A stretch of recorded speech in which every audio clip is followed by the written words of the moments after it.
Grand Teacher relate les histoires de la finance. Bienvenue dans Grand Teacher relate.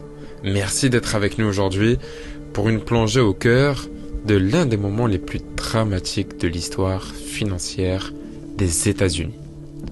Nous sommes en 1907, en pleine effervescence de Wall Street, à une époque où l'Amérique vit une expansion économique sans précédent. La rue de la bourse est une fourmilière d'investissements frénétiques, de transactions bouillonnantes et d'ambitions démesurées. Tout semble sous contrôle, jusqu'à qu'une simple étincelle mette le feu aux poudres. Alors, installez-vous confortablement et préparez-vous à plonger avec moi dans la panique des banquiers de 1907, une crise financière sans précédent qui faillit emporter le système bancaire américain. Imaginez-vous sur Wall Street, le 14 octobre 1907. Les hommes d'affaires en costume 3 pièces, les regards tendus, les files d'investisseurs agités qui se pressent dans les bureaux des banques. C'est ici que tout bascule. Au centre de l'histoire, il y a la Knickerbocker Trust Company, une grande banque d'investissement. Avec ses alliés, elle prépare une opération risquée sur une compagnie minière de cuivre, la United Copper Company. Mais leur plan de manipulation échoue et le prix de l'action s'effondre. Les rumeurs d'une perte colossale se répandent comme une traînée de poudre. Les clients de la Knickerbocker Trust, inquiets pour leurs économies, se précipitent pour retirer leurs dépôts. Et c'est ainsi que commence une vague de panique.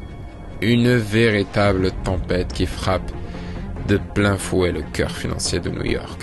Très vite, la contagion gagne d'autres institutions. On assiste à une scène de chaos.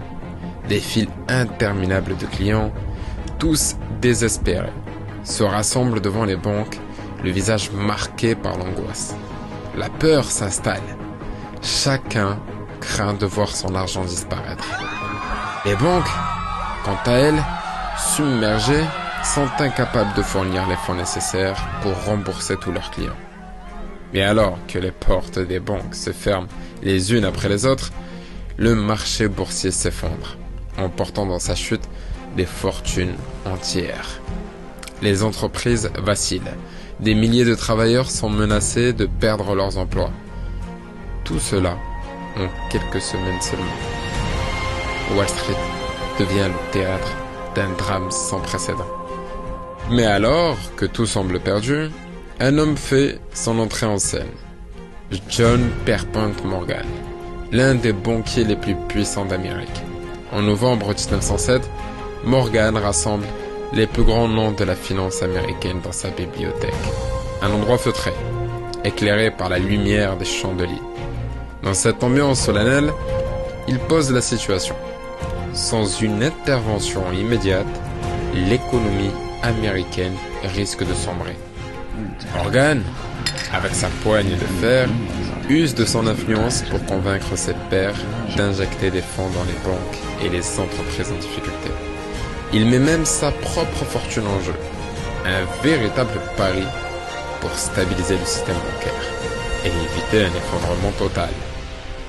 Pendant des jours et des nuits, les discussions s'enchaînent, jusqu'à l'aube où, enfin, un accord est trouvé. Grâce aux efforts de JP Morgan et de ses alliés, la panique s'apaise peu à peu. Les banques rouvrent et le marché reprend son souffle.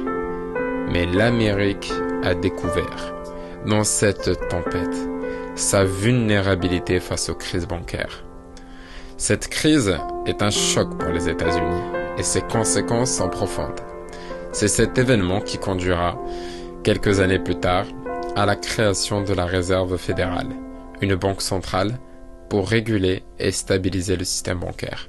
Voilà comment, en 1907, une simple erreur spéculative a plongé l'Amérique au bord du gouffre, révélant les failles d'un système financier fragile. La panique des banquiers de 1907 a marqué l'histoire comme un avertissement, celui des risques d'une économie non régulée, emportée par la folie des spectateurs.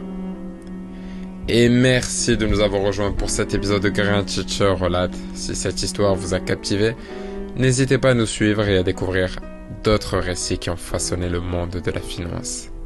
À bientôt pour une nouvelle plongée dans les arcanes de l'histoire financière.